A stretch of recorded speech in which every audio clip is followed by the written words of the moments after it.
From the CBS Bay Area studios, this is KPIX 5 News. Welcome back. It is just about 6:30. Thank you for joining us. I'm Devin, Fehely. And I'm Emily Turner.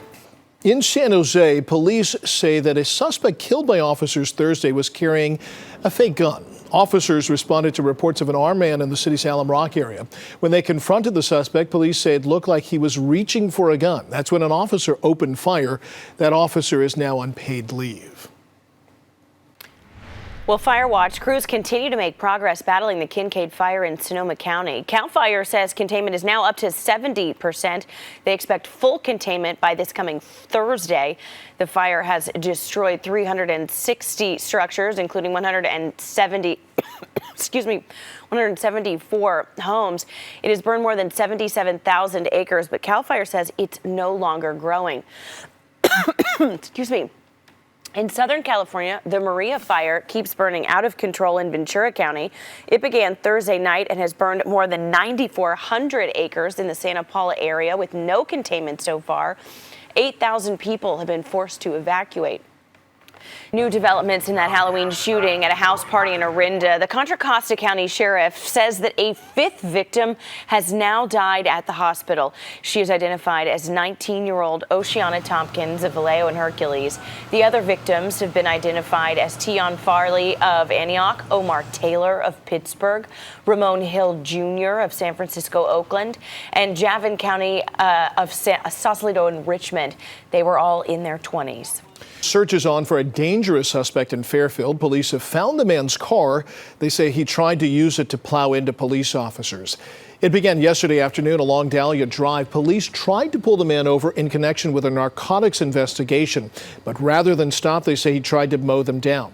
Now, one officer opened fire, but the man got away. The officers were not hurt. Police have found his car, but they are still looking for him. They say 47-year-old Robert Hansen is considered armed and dangerous. He is well known to law enforcement and has an extensive criminal history. He has an extensive criminal history. That criminal history includes firearms, taking hostages, vehicle pursuits, and drugs. So again, we'd like to reiterate, please do not contact him. And if you see him, police say beware, don't approach him, just call 911. And the Centers for Disease Control is issuing a warning about a multi-state outbreak of salmonella linked to ground beef. 10 cases have been reported in 6 states. 2 people in California had to be hospitalized. One of them, though, died. So far, a common supplier of the tainted ground beef has not been identified.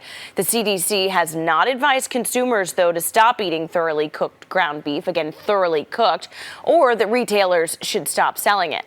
Senator Kamala Harris is now putting most of her chips in Iowa in hopes of saving her campaign for the Democratic presidential nomination. She is cutting all of her field office organizers in New Hampshire and closing all but one of her offices there. As KPIX 5's Maria Medina reports, that's not the only shakeup in the race. Former Texas Congressman Beto O'Rourke is the latest Democrat to quit the race for the White House. We have to clearly see at this point that we do not have the means to pursue this campaign successfully. O'Rourke rose to national prominence in 2018 when he challenged the Senate seat of Texas Republican Ted Cruz. Cruz won, but O'Rourke was noted for making a strong showing in a deeply red state. The news about O'Rourke came as the Democratic candidates gathered in Des Moines for a major party fundraiser. Massachusetts Senator Elizabeth Warren is currently the frontrunner in Iowa, followed closely by Vermont Senator Bernie Sanders and South Bend Mayor Pete Buttigieg.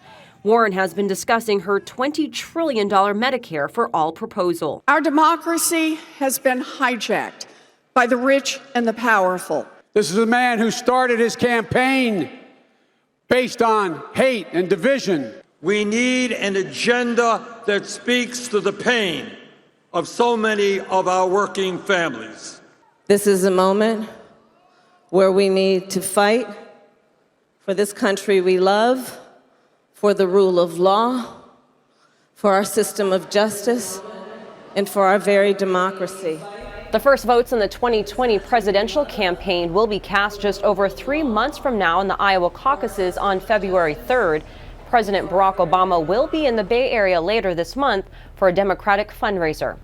In the newsroom, I'm Maria Medina.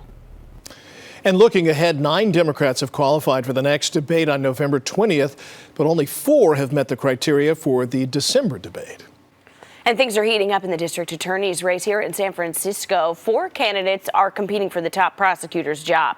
Interim District Attorney Susie Loftus and Chesa Boudin are focusing on contrasting their positions on criminal justice.